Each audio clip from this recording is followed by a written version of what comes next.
Tonight, an al-Qaeda commander killed. A U.S. drone strike taking out Osama bin Laden's successor in Afghanistan. No matter how long it takes, no matter where you hide, if you are a threat to our people, the United States will find you and take you out. The killing of the 9/11 plotter comes as tensions between the U.S. and China intensify.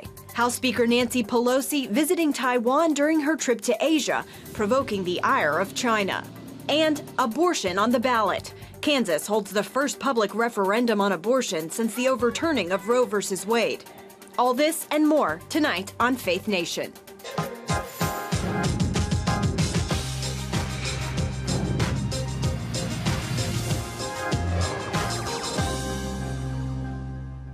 From a terrorist takedown to a visit to Taiwan, the United States on the world stage. Welcome to Faith Nation. In Washington, I'm Caitlin Burke.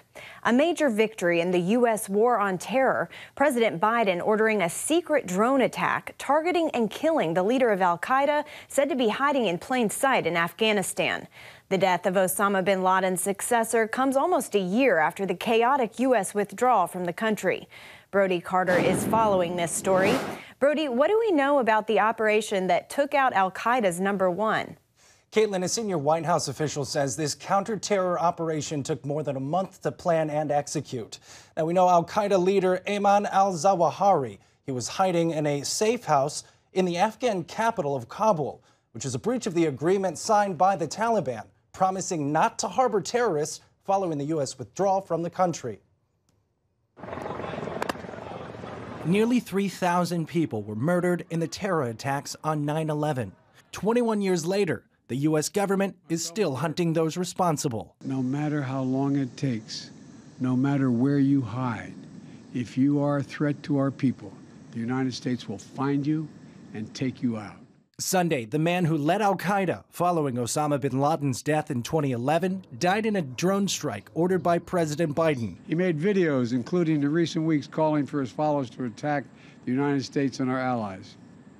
Now, justice has been delivered. One of the fascinating things about Ayman al-Zawahiri is that he hails from one of the most prominent families in Egypt. As a matter of fact, before he devoted his life to terrorism, he worked for years as a medical doctor and even worked with children. Eric Stakelbeck, terror analyst and host of The Watchmen, says al-Zawahiri then transitioned to the world of jihad. His fingerprints were on attacks including the 2000 bombing of the USS Cole, which killed 17 sailors, and bombing U.S. embassies in Kenya and Tanzania, killing more than 200 and wounding thousands. This strike inside Afghanistan comes a year after the chaotic U.S. retreat from the country. My fellow Americans, the war in Afghanistan is now over. Still, analysts like Stakelbeck worry our absence left a vacuum likely filled by various terror groups. The terror threat is not over. Because of that hasty withdrawal, will once again become a terror safe haven is very real. As U.S. intelligence keeps a watchful eye on the region, many wonder what's next. Who is the successor to Ayman al-Zawahiri? Who is the next jihadi to lead al-Qaeda? And right now, the prime candidate appears to be a guy by the name of Saif al-Adel. Now, like Zawahiri, he is an Egyptian, but the interesting wrinkle here is that he currently lives in Iran. Stakelbeck says all possibilities are on the table, including a concern that al-Qaeda could partner with additional U.S. adversaries like Iran, China, and Russia. Caitlin, back to you. Thanks, Brody. House Speaker Nancy Pelosi arrived in Taiwan this afternoon, defying demands from Beijing that she stay away. Pelosi is the highest-ranking American official to visit the island in 25 years, and rumors about the trip triggered increased tension between China and the United States. After the speaker touched down, Beijing issued a statement calling the visit an escalation and major political provocation. China is now threatening to surround Taiwan with live-fire military exercises in retaliation. Those are not expected to take place until the speaker has left the island. Pelosi, meanwhile, issued a statement of her own, saying that her visit to the island honors America's unwavering commitment to support Taiwan's vibrant democracy. Here with us now is Michael O'Hanlon, Senior Fellow with the Brookings Institution. Michael, thanks for joining us tonight on Faith Nation. We'll get to Taiwan in a minute, but first off, the U.S. drone killing of bin Laden's successor involved no U.S. boots on the ground. Does this strike prove the U.S. is capable of countering terrorism nearly a year after the chaotic and messy U.S. withdrawal from Afghanistan? You know, this is going to be a big question. Certainly, we have a lot of things we can do even from long distance, and it's impressive what our intelligence community has been able to accomplish here. And I think it's remarkable. But of course, it did take a lot of very careful scrutiny. And it happened after Zawahiri decided he could safely relocate to Kabul because the U.S. military was no longer there. So you can read this either way as to whether it proves we can handle counterterrorism from long distance, or whether it proves that trying to do so introduces new risks. It's probably a little bit of both. Certainly in the aftermath of this killing of this terrible terrorist, I think President Biden's overall strategy will look better for the moment. And I think there is some vindication of the idea that we can do some things from long range, but you can't really develop new intelligence networks from long range. And so we're vulnerable to somebody who we haven't heard of and don't know as well, somehow becoming important in Kabul or elsewhere in Afghanistan. And we won't have the same kind of ability to figure out who that person might be and hone in on them. So yes, in the short term, it certainly would seem to be a vindication of the idea that you can do counterterrorism from long range. But that was for this one particular case. I don't like to draw broad conclusions from one case. Now, when it comes to Speaker Pelosi's trip to Taiwan, how likely is it that that visit will lead to greater instability between the U.S. and China? It's really by itself a moderate issue, not a huge game-changing transformation. But in the context of a U.S.-China relationship that's already so fraught, already so troubled, already so tense, it's really just one more thing I don't know that we needed at this juncture. Given that she's there, and given that she announced plans to go, or at least that was, widely believed, she probably needed to go because we don't want to give China a veto over what the American government does vis-a-vis Taiwan. So I just hope that she can deliver a message that is calming, even if the fact of her trip itself may not be. And when I say calming, I don't necessarily mean soothing to everyone equally at every moment. I think, for example, she should tell Taiwan, you got to get better at your own defense just in case you get attacked and we don't come to your immediate rescue. But she should also say to China that any kind of attack on Taiwan would cause a strong American reaction, whether military or not. We could never have the same relationship again. We would decouple economically and otherwise as much as we could, and there would be consequences that are sort of almost unimaginable at this point. So I think if she gets the messaging right and also reaffirms the one China policy and also says that we're not looking for a fight with China, but we are standing by our friends and our principles, then maybe this trip can actually be positive. Now, in about 30 seconds that we've got left, there's been a lot of saber rattling from China. Do you believe the speaker is safe? Do you believe that we will see a response from Beijing to her visit? Yes and yes. I don't think they're going to attack her, but I think China now feels the need to make some kind of a response. So maybe it'll be akin to some of their previous responses where they had, anxiety or unhappiness about some kind of a step by Taipei, for example, launching missiles near its shores, or even something slightly more provocative than that. But I think they'll calculate it to seem dangerous and threatening without actually hurting anybody. I hope very much I'm right. Michael O'Hanlon with the Brookings Institution, thanks so much for coming on. My pleasure. Thank you. Turning now to the battle over abortion in America, Kansas primary voters today become the first to weigh in on abortion since Roe v. Wade was overturned. On the ballot, a proposed constitutional amendment that could override a 2019 state Supreme Court ruling making abortion a guaranteed right. The amendment would give lawmakers the right to restrict abortion. Joining us now is CBN News chief political analyst David Brody. David, it's primary day. We just mentioned voters are headed to the polls in Kansas, but also Arizona, Michigan, Missouri, and Washington. With Kansas holding the first post-Roe abortion test, do you think other states will follow suit? Oh, there's no doubt about it. I mean, this is where the battle has moved to. So as we've talked about really ad nauseum, once Roe v. Wade was overturned, it was going to go to the states. And here we are. And it's going to take different forms and different fashions. And so in Kansas, this will be an interesting litmus test, if you will. It's obviously a very conservative state. There's been a lot of Democrats have been out in force on this early on. And so I think it's going to be close. But the question then becomes, what do other states do? You know, in this case, it's a little bit different. They want to actually have as you said, an amendment to the Constitution that in essence would give the legislature the power to change the Constitution. I don't think you'll see things specifically like that, though that could happen. I think more than likely you'll just see other different variations of this.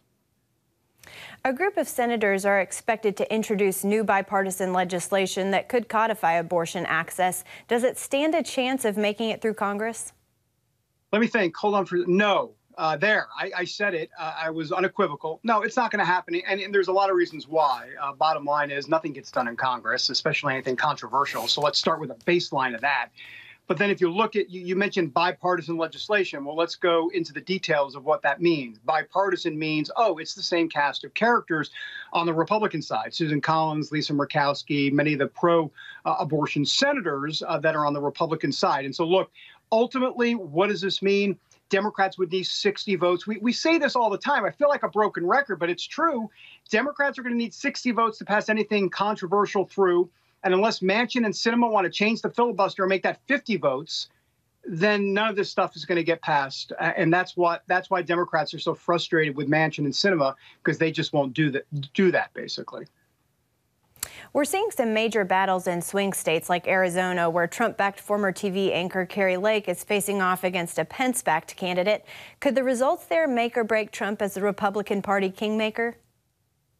No, not at all. I mean, he's the Republican Party kingmaker no matter what happens in Arizona tonight. I think actually, if anything, it'll make him even a stronger kingmaker, because I don't normally go in the prediction business, but the sense on the ground is that Kari Lake is going to win there. Blake Masters is going to win the U.S. Senate seat. When I say, let me clarify, it's a primary day. They're not going to actually win the seat, but they're going to win the nomination on the Republican side. So Kari Lake was backed by Trump. Blake Masters, U.S. Senate candidate, backed by Trump. And then you've got Mark Fincham. You got to watch that race. He's running for Secretary of State. He believes the election was rigged and stolen, just like Trump says. Trump supports him. He could win, too. If all three of them win, boy, what a big night for Donald Trump. All right. Well, David, I know you'll be watching, and we can't wait to hear about it. Thanks for coming on. Yeah, thanks, Kayla. A win for religious liberty, the flag that will fly outside Boston City Hall, and the fight it took to get it there, next.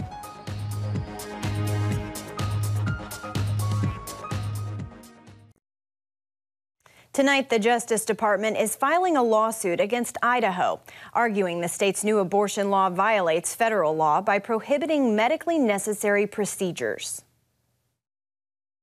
In some circumstances, the medical treatment necessary to stabilize the patient's condition is abortion. This may be the case, for example, when a woman is undergoing a miscarriage that threatens septic infection or hemorrhage, or is suffering from severe preeclampsia. This marks the first major action by the DOJ to challenge a state trigger law since the Supreme Court overturned Roe.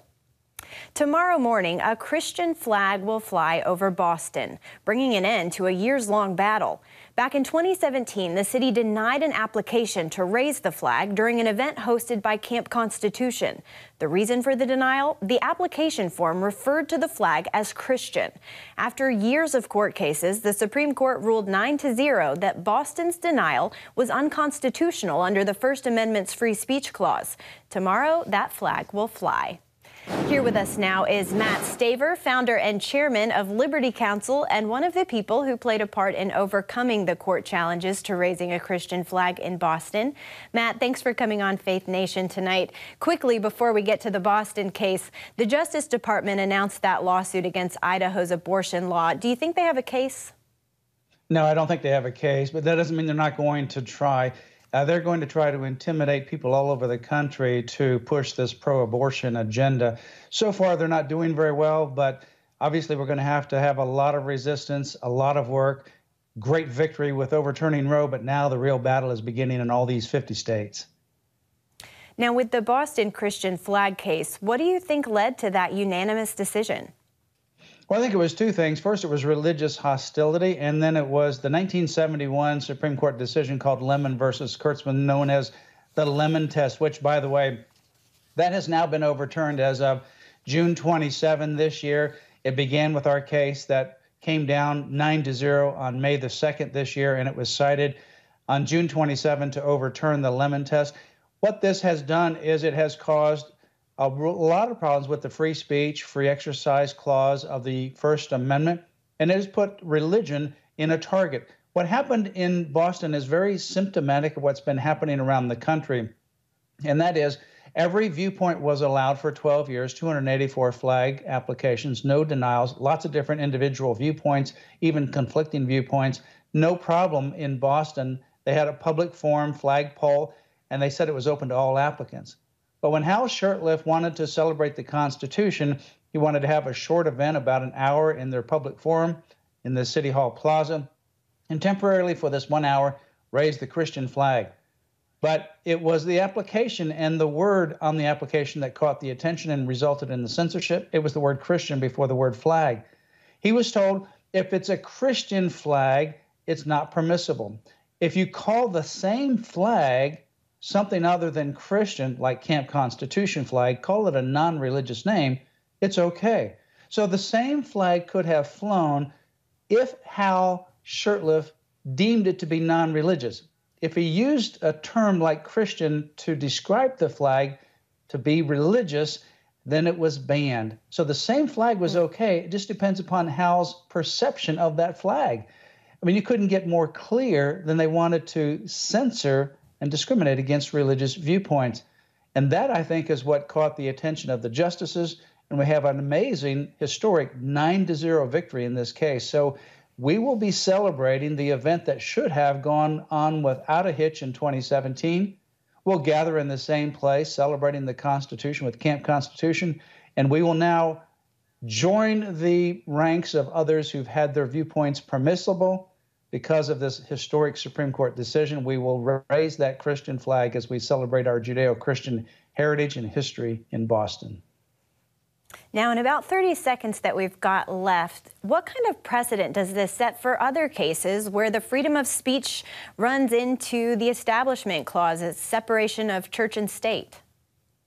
Well, they raised the Establishment Clause under the Lemon Test, the same thing that they did in the Coach Kennedy case. They said if you kneel down after the game and think about where you're going to order your pizza, some secular thought, that's fine. But if you think thoughts about God and think silently about prayer, that's banned. They said it's the Establishment Clause, the Lemon Test.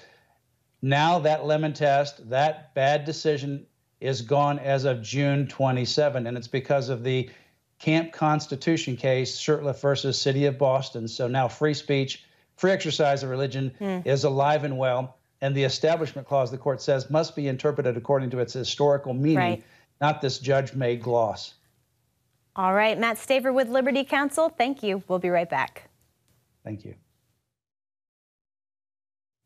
Turning to Israel, 20 years ago, a suicide bomber killed 9 people and wounded dozens more in an attack at the Hebrew University in Jerusalem. While those who helped carry out the attack just got a pay raise thanks to a Palestinian policy known as pay to slay. As Chris Mitchell reports from Jerusalem, Israel is cracking down on the deadly policy. The bombing took place at the Frank Sinatra cafeteria at Hebrew University on July 31, 2002. It came in the middle of what was called the Second Intifada, a 4-year-long terror campaign against Israelis. The IDF arrested those responsible, some who have been in prison for 20 years. Here we're talking about 9 people murdered, over 80 injured. 5 of those murdered were actually American citizens. And now the PA is literally paying additional rewards to those terrorists. Maurice Hirsch of the Palestinian Media Watch explains the Palestinian Authority law, which standardizes payments to terrorists.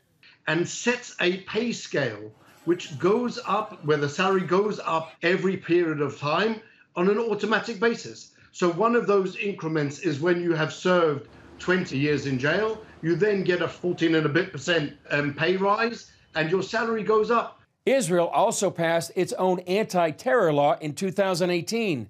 That reduces the amount of tax revenue they return to the PA that's equal to the money the Palestinian Authority pays terrorists in jail. Just days ago, they stopped payment of more than $170 million to the PA. But the process of paying money to terrorists, known as pay to slay, is deeply embedded in the Palestinian Authority. I cannot impress upon you how deeply suited and rooted this entire policy is. If, as Mahmoud Abbas has repeatedly said, if there's only 1 penny left in the coffers of the Palestinian Authority, he will pay it to terrorists. 4 years ago, the U.S. Congress passed the Taylor Force Act to stop U.S. aid to the Palestinians from going to pay terrorists. The Palestinian Authority just don't care. While they constantly say that America is failing the Palestinians by not providing them with aid, really all they have to do is stop paying terrorists, stop rewarding the murderers of American citizens, and they'll be able to get the money. Hirsch says the world needs to wake up to how the PA keeps alive this perpetuation of terrorism. Probably the most poisonous idea affecting peace between Israelis and Palestinians at the moment is the payment of these rewards to terrorists. The international community must get together, must implore the Palestinian Authority to abolish this policy and condition all aid to the PA on abolishing this policy. Chris Mitchell, CBN News, Jerusalem. Still ahead, you may know the Lord's Prayer by heart, but you've probably never heard it quite like this. We explain next. Finally tonight, a powerful song of praise reverberating through the nation's capital. Nathan Kistler, the executive director at Hope to the Hill Ministries, recently filled the Capitol Rotunda with the Lord's Prayer. For thine is the kingdom and the power and the glory. A crowd gathered around Kistler as he sang, some recording the moment, others seemingly praying alongside him. Hope to the Hill aims to encourage and minister to politicians, offering prayer to those carrying the weight of leadership. A nice change of pace at Capitol Hill. That's going to do it for Faith Nation. We'll see you tomorrow.